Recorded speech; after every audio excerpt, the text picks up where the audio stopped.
Welcome to How to Cook That. I'm Ann Reardon. And I'm Dave Reardon. And this is an episode of Clever or Never.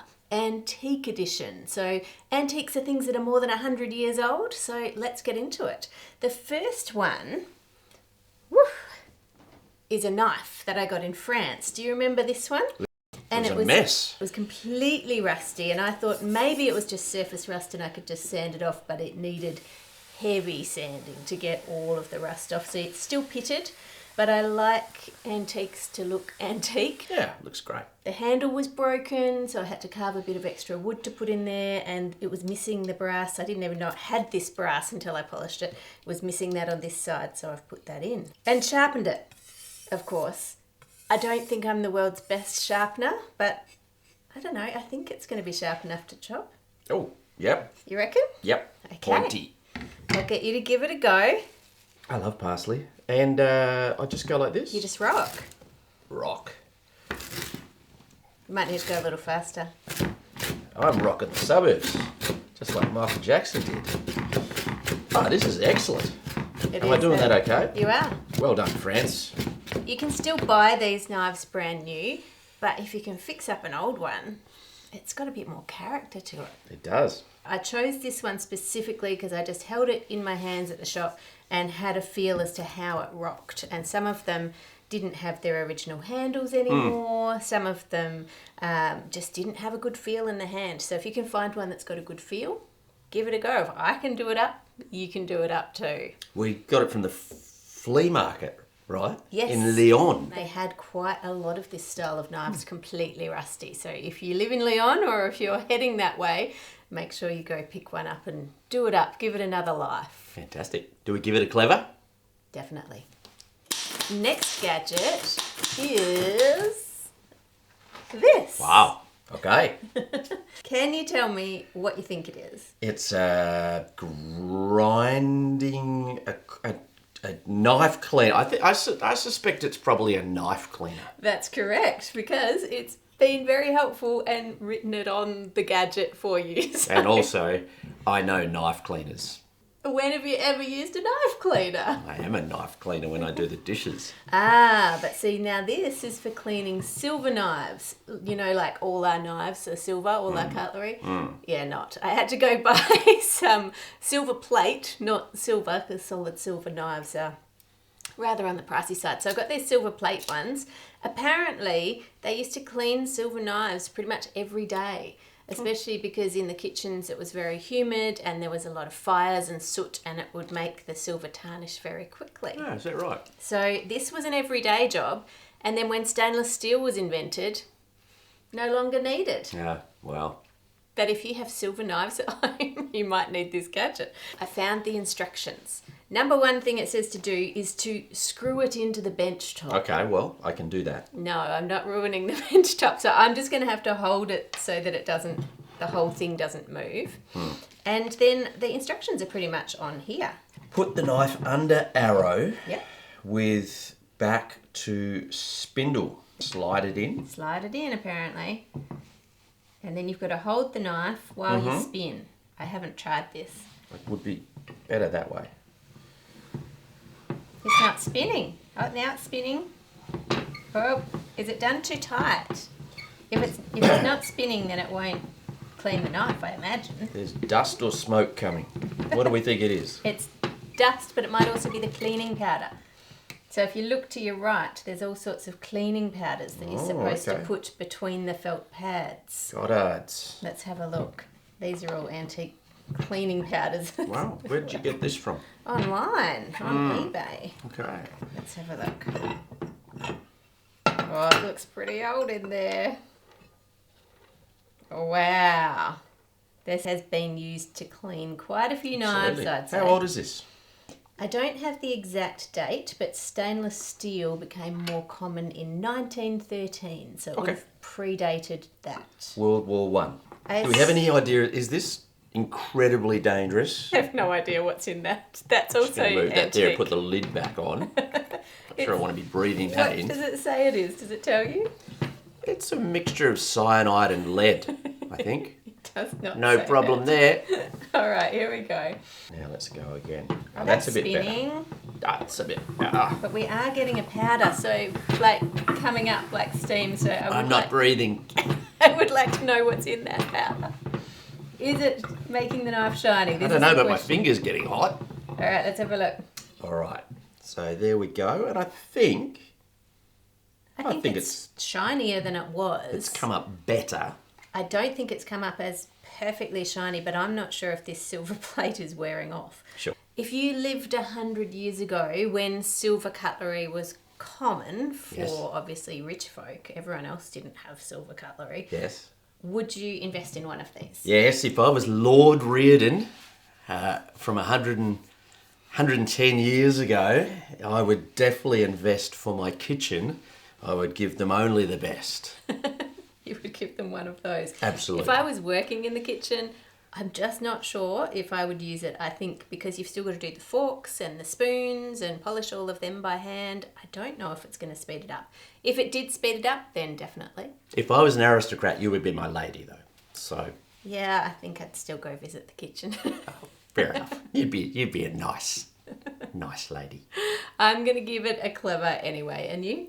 Yeah, I'll give it a clever, because we have about 4 minutes experience of using it. I'm probably putting it down to my inexperience, so I'm going to give it a clever. Well done. This next gadget Yep. is 200 years old. So can you figure out what it is and what it does? It's a...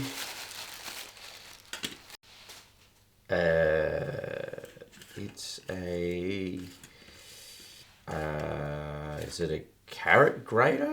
Is it a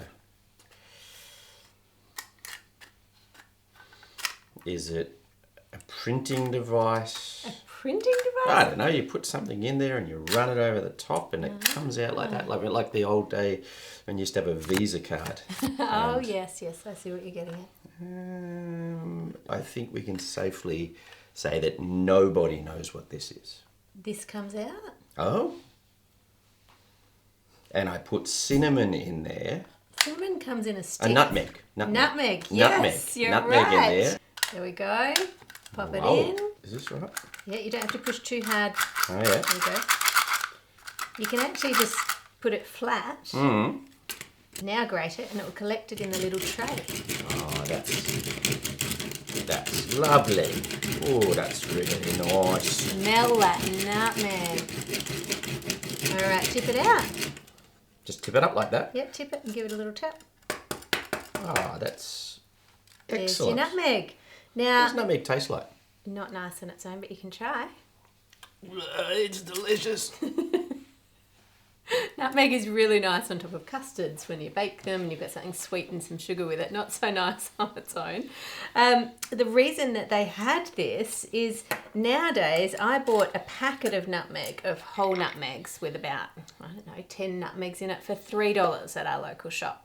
But if you go back, this used to be really, really expensive. So the same size packet would have cost us $150. So most people nowadays will just use a mini grater and they'll grate the nutmeg, and if they get down to a bit that they can't grate because you're going to grate your fingers, they'll just chuck it out because it's so cheap.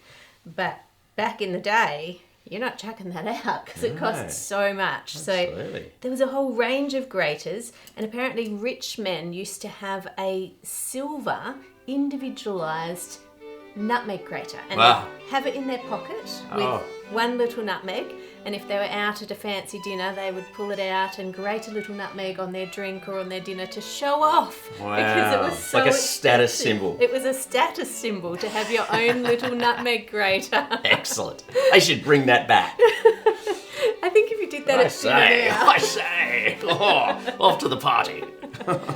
So now with the price coming down, this is pretty obsolete. Like, what do you use if you even grate your own nutmeg? Do you just buy it already from the shop? Or... Does anyone grate nutmeg today? I do, because Do you? if you smell it, when it's freshly grated, it smells so much stronger. Same with most spices. When they're freshly ground, they've really got a strong flavour and aroma. But if you grind them and then use them later, they're just not the same. And some spices I'll do that for. I'll just buy the powdered version. But if you can get the whole version and grate it yourself, has much more flavour to it. What do you think? Clever or never? I say it's excellent. I say it's clever. Same.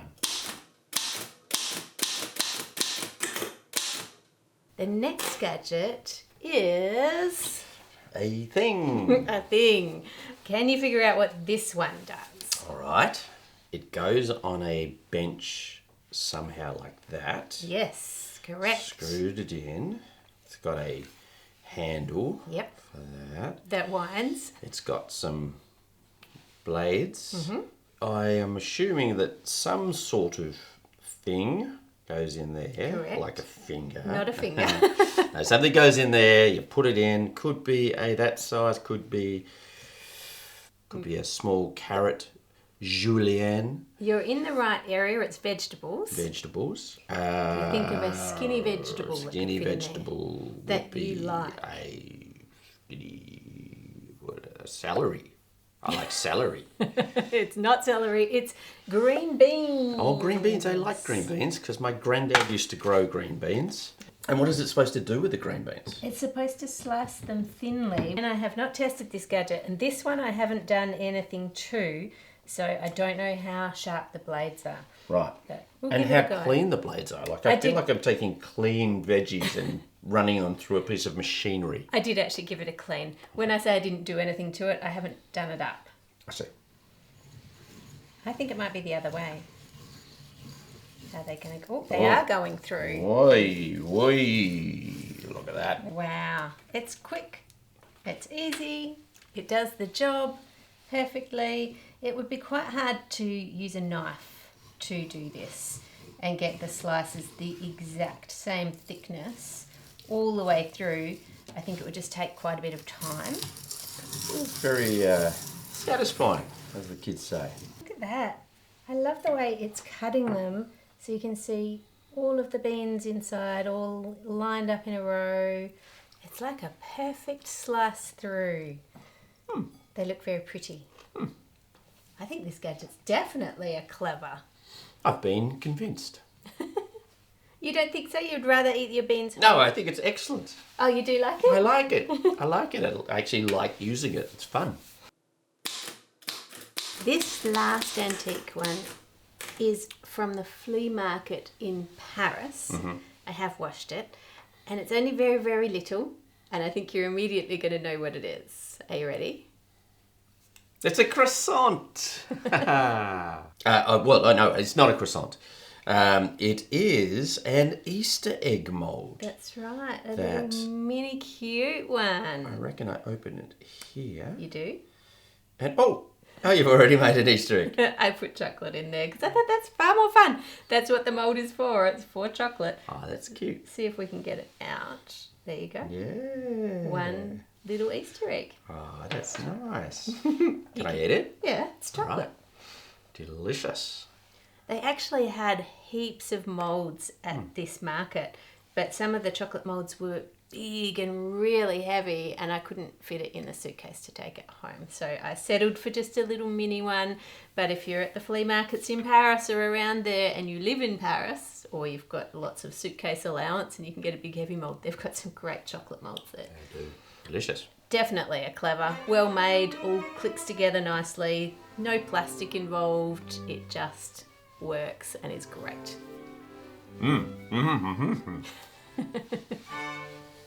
With thanks to my patrons for your wonderful support, really appreciate it. Make it a great week by being kind to others, and I'll see you on Friday. Au revoir.